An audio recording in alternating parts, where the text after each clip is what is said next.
So people often get the sun and the moon confused in astrology, and today we're going to be talking about the sun versus the moon so you fully understand and grasp the concept. On this channel, I teach beginners astrology. Please like, comment, and subscribe to stay up to date with my latest videos. Alright, let's get started right now. I think the simplest way is to understand that the sun is the ego of this individual life, meaning the life that you're living right now, the one you're in. The moon, on the other hand, is the lives of all past lives. It's the accumulated ego of all lives lived on Earth. We're all on Earth for one reason, to learn. We're here to learn who we are and who we want to be.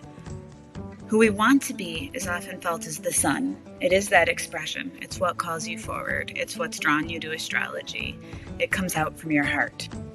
And yet there's something so deep down, so mysterious about us. There's things we love and things we hate. Sometimes we're drawn to people, sometimes we're pulled away. And it's that peace, that deep within, that helps us remember that we've accumulated talents, we've accumulated strength and weakness. And it's between the sun and moon that we merge and we seek to find our true self. And on this path and in this world, you know there will come a moment where somebody asks, what's your sign? And I hope you pause, and I hope that you say something like, which sign do you mean? Because there is a difference between the sun and the moon, between who you've been before and between who you're to become. That is our sacred right to change. Now, the sun and moon are the primary aspects of self, the sun as the individualized ego of this individual life, and the moon is the accumulated ego of so many lives we've lived. Now, in order for us to feel good, fully expressed, and at peace within ourselves, our sun and moon must be communicating. They must be with each other. But when they don't, and often they don't, we'll experience a blockage. We'll experience confusion. We won't know quite what to do. Our compass will spin. We won't know which way to go. By helping other people understand their sun sign and their moon sign, you're actually empowering them to gain deeper awareness between two aspects of self that they maybe didn't fully pay attention to. The part of them that urges them forward and the one that anchors them to the ground. These two forces must work together for a full expression that is balanced.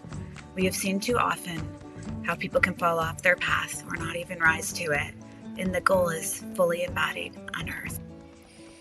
There are multiple astrological techniques that can support you in understanding your sun and moon. The most simplest and the most basic form is to understand the zodiac sign connected to each of these planets in your chart. The zodiac is 12 signs that deals with traits. Now the sun here is the symbol. It's the dot within the circle, the spark of individuation within the whole. And the moon is the crescent of spirit. That is your soul, deep, deep down inside. Alright, so from our vantage point on Earth, we see the planets moving around us. That's the symbol of the Earth in the center of the zodiac, the cross of matter within the divine whole. Let's imagine that the sun and the moon were at the exact same degree and minute in the zodiac at your moment of birth. This would mean that you were born under a new moon. Now, let's do this again. Let's put that Earth in there, and let's put the sun and the moon in exact opposite signs by degree and minute. Full moon. The moon phases give us important information about the dynamics between your sun and moon. Now, if you were born between a new moon and a full moon, you were born when the moon was waxing. If you were born between a full moon and a new moon, you were born when the moon was waning. As a general rule of thumb, waxing are outward-focused people, and waning are inward-focused people. Those at the new moon and full moon have a little bit of both and tend to be a little bit more complicated because of this. One of the ways that Spirit tries to wake us up while we're here on Earth is by becoming loud, sometimes loud in our inner world and sometimes loud in our outer world. Neither one is better or worse. It's a technique used to develop us, to grow our consciousness, and to help us understand, once again, who we are and who we want to become, the dynamic. In addition to the moon phase, we need to understand the zodiac sign and what it means. Now, if you had your sun in Pisces, and Pisces is the archetype of the artist, the compassionate soul and empath, I would know that because it's in your sun sign, that's something that you're seeking to embody. Let's say it was your moon sign. I would have a different understanding I might make the assumption that you have spent many past lives already as an artist, that the gift was hidden within you, that you need to only remember it. The zodiac sign helps us begin to paint a picture, but astrology is about connecting the dots, about seeing the whole puzzle and helping someone put it together. The zodiac signs is a great first step, but you're going to have to go deeper with the astrological houses. The houses are very important because they tell us where energy wants to play in the physical world. This is a typical chart in the center of clock. That sun there, that would mean someone was born between 12 and 2 a.m. Over there, 2 p.m. and 4 p.m. Based on birth time, we know where the planets will lie in the astrological houses. And this changes things because the 9th house rules travel and the 4th house rules real estate, and together we begin to form a picture. It's our jobs as astrologers to take each piece of astrological data and weave it together to form a story so that people can understand who they are on deeper and deeper levels. For instance, perhaps we're working with someone and their zodiac signs lead us to believe that they would be a strong athlete, that they are guided to physical exercise and well-being. We can know that through a zodiac sign, but we wouldn't know where, we wouldn't know how. Are they an athlete or do they own the gym? Have you ever experienced when your heart tells you one thing and your mind tells you another? Have you ever experienced making decisions and moving through life and only to realize you have no clue why you made the decision you did? These little moments in time help us understand and grow our connection between the sun and moon. It can be helpful to understand the deeper blockages that may occur based on past patterns available to us in the chart. Alright, so to understand blocks in expression of either the sun or moon, we want to look at the chart. I think it's easiest to change the house calculations to natural houses so that you put all the zodiac signs exactly on their original houses. This helps you to see the angular alignments without any trouble.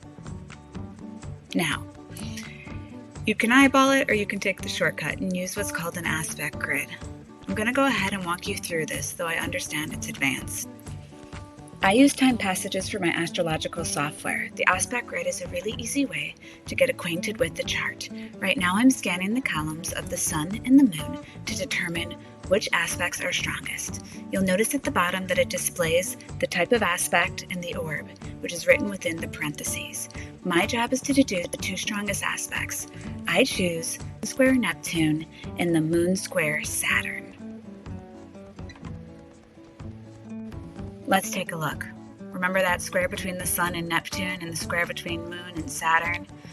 In the middle of the chart, we also see the aspects, so I find this a little bit harder to read, and the arrows can be very helpful when sharing information with clients. Astrology is like a puzzle, and it's our job to take the pieces, to put them together, and to weave them back into a story with valuable information. No one astrologer could say the exact same thing. It's important to leave perfection behind. You can see how easy it is to get lost in the details, and I'm a firm believer in trusting the client, of asking questions that can help you understand how you can best serve them, of knowing where to go into the chart before you start revealing everything you can see inside the chart.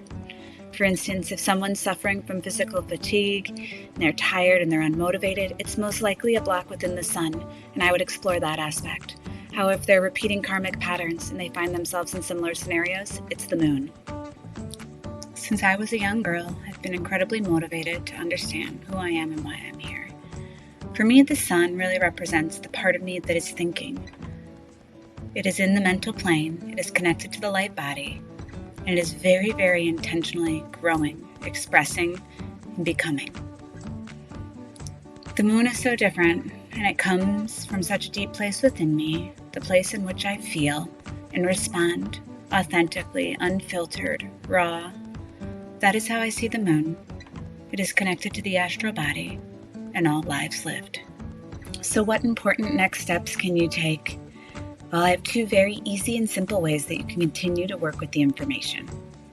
First, I think it is wise to download your chart.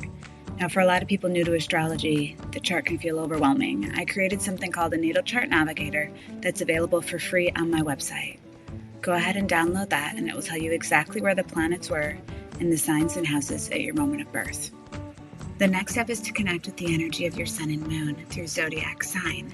On my YouTube channel, I have a playlist, Astrological Zodiac Signs. Go ahead and access each of the videos and watch them to understand your sun and your moon with the new knowledge you've gained through this video. I believe that the future is malleable. I believe in free will, which means that when somebody comes to me in a session, my deepest intention is to share with them the truth and to reflect what they already know in their heart. I really could never tell somebody something they don't already know on some level of their being. And through astrology, you share truths so deep that they cannot be denied. And that, in and of itself, is a flame I cannot explain, but can ignite within somebody's soul. Deep belief. Please like, comment, and subscribe to stay up to date with my latest videos. I am so grateful and I am so honored that I get to share astrology with you on your path.